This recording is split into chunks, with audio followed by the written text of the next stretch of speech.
While I rarely, if ever, change my designs because something is trending, I still enjoy hearing what the current interior design trends are, mainly because I like to know when I started doing something before it was trending. I'm going to throw out an idea and then come back to it. Are you ready? Design trends are different than style trends. The sources of my information are Architectural Digest Pro, Better Homes and Gardens, Forbes, and Bob Vila, all names you should recognize. I've also included thespruce.com and Veranda, which are compilations of what professional interior designers are seeing with their clients. All of these are large publishing and media concerns with established reputations. I have analyzed everything these 6 sources are anticipating and will give you the complete picture, especially where there is overlap. So, what do they have to say? First are the top design trends, meaning at least 4 of my 6 sources specifically identified these as trends for 2023. Number 1, with a bullet, warm colors. Those all white and gray interiors are giving way to warmer beiges and more saturated colors, meaning that when you buy paint and they squirt the colors in to the base color, you're going to have more paint colors mixed into your bucket. We will also see natural and richly stained woods, browns, sage greens, and earthy neutrals. Number 2, unique decor. People are tired of cookie cutter decorating that you can buy at name brand stores all over the country. We want our spaces to be filled with items that have meaning for us. Items that are collected when we travel or that reflect hobbies or passions or our families. In other words, things you won't see in everyone else's home. I am putting a link to my video, No More Cookie Cutter Decorating, in the description. Number 3, organic and curved shapes. Whether it's a curved wall or arched doorway, the curved back of a chair or a sofa, live edge furniture, natural woods and colors, or moon-shaped hardware, those straight and boxy shapes are being nudged out. Number 4, rounding out our top trends, sustainability.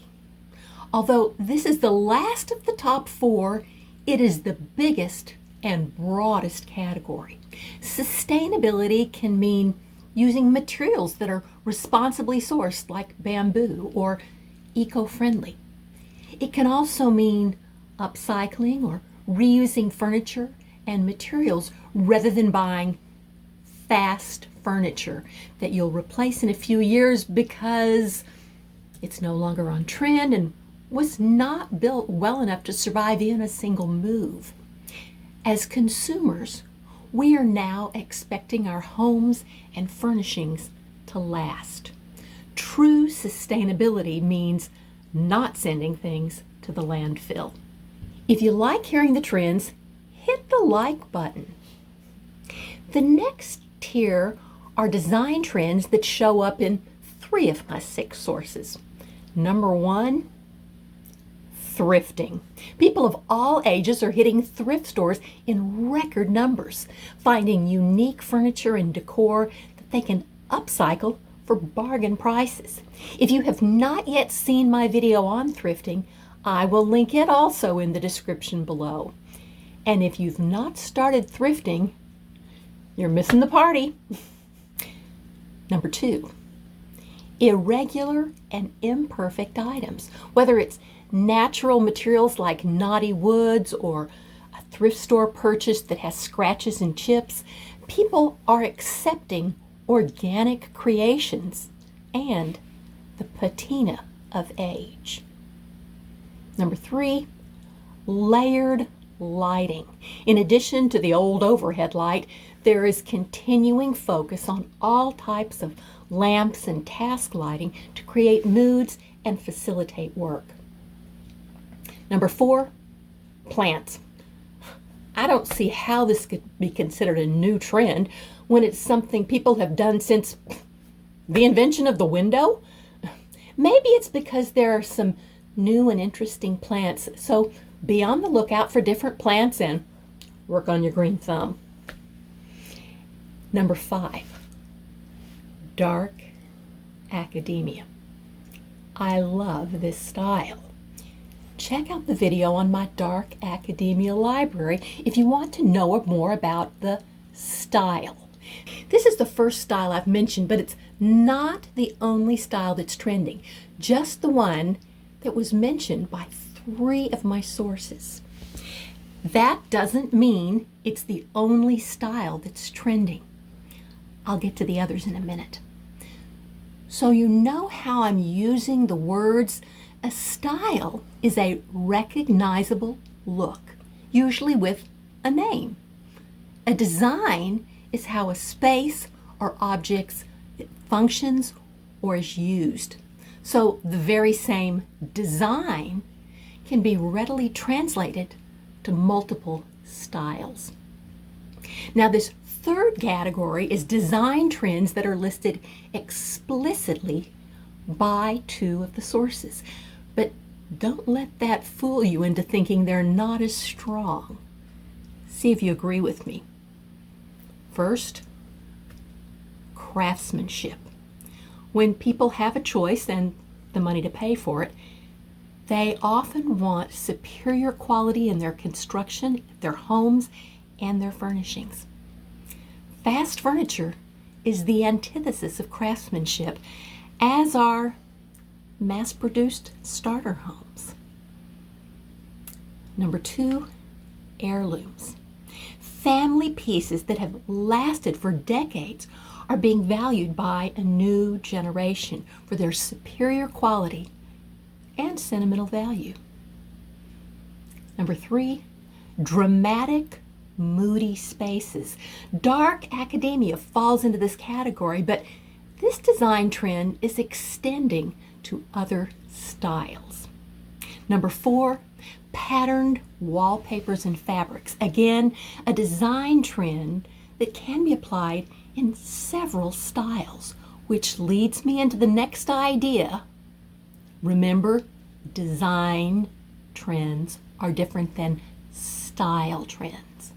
So number 5 in this category, several styles, in addition to the aforementioned dark academia, were mentioned multiple times. The trending styles are Art Deco, Coastal Grandma, Victorian, which can include dark academia, English Cottage, and updated boho with less of the hippie vibe. Lose the macrame and the tie-dye. The last category of trends were only mentioned by 1 of the sources, but I think they're right. They include dark counters in kitchens, including leathered and honed granite and soapstone. Exciting decorative trims, also known as passementerie, especially on lampshades. Pastel colors, checkerboard patterns, updated minimalism. Organizing. Can you say, does it spark joy? And several overall floor plan and layout trends, including right sizing, multi-purpose interiors, open floor plans, and at-home oases. Now for the things that were identified as out. Gray, big time. All white interiors. Cottage core. Fast and mass-produced decor. Matching furniture sets. The ubiquitous modern farmhouse. Caning. Word signs. Generic art prints. And untextured minimalism as opposed to updated minimalism. So, untextured minimalism, out. Updated minimalism, in. Got that distinction? I'm not a minimalist, but those who are probably know the difference. Right about now, you're either feeling really smug about your ability to anticipate trends or discouraged because you now need to change everything in your home. Well, stop. You only need to change things if they're worn out, cheap and not worth fixing, and you really don't like them. If you have something beautiful that you love, don't get rid of it. Someday, if it's quality, it will be trending. The gray will come back around. And there will be an influence of modern farmhouse again. Maybe not in your lifetime, but someday if you have a good quality item. If you're watching the videos of my home, you might have noticed that my style, which was not on trend at all 5 years ago when I did it, is now very leading edge. So how did I do it? Well, I'll let you in on my secrets. First, you have to understand what I call the pendulum swing. Colors vacillate between cool and warm. They will continue to get warmer until the warm colors are everywhere you look. Then people will get tired of the warmth and swing back to the cool colors. The next vacillation is between formal and casual. Just like the colors, when interiors become casual, things will get more formal. Then people will get tired of the formal and go more casual. Historically, the ornate Victorian decor gave way to the clean lines of arts and crafts. Painted furniture 1 year switches to stained furniture. Maximalism, then minimalism. You've got the idea. If you pay attention, you will see it happen. Next, fabrics and styles that show up in high-end clothing frequently get reinterpreted for the home. Think textures, colors, and patterns.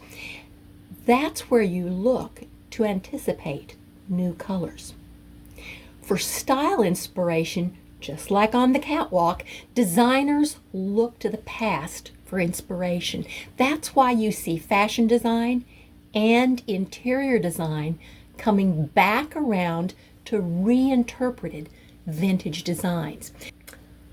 Now, I remember my mother holding on to her expensive but outdated clothing, saying it would come back in style someday.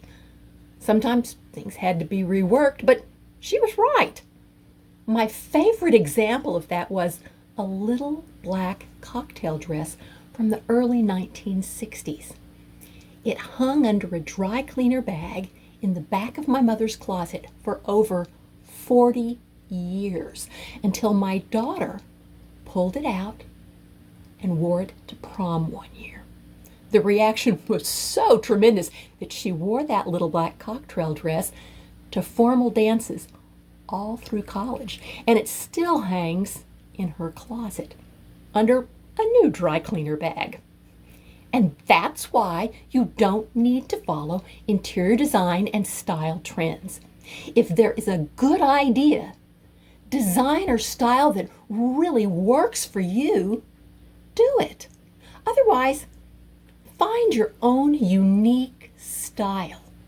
When your style is trending, it'll be easier to find new fabrics and items at affordable prices. And when your style is not trending, that's the time to pick up discarded items at thrift stores and antique shops for a song. For years, sturdy Victorian antiques were way less expensive than flimsy new furniture. The only time to even give trends a second thought is when you're remodeling a home deliberately for resale. But just in case you're dreaming of doing a fix and flip, 2023 is not the year to do that. Homes are not selling right now because of interest rates. I'm hoping that people reject the notion that they need to decorate their homes with the latest trends. Just like people are now dressing in their own unique style, setting their own trends, not what fast fashion dictates. We can decorate our homes the same way, what we like. Be a creative trendsetter. The most creative solutions and the best stories begin with the biggest challenges. Happy 2023. See you next time.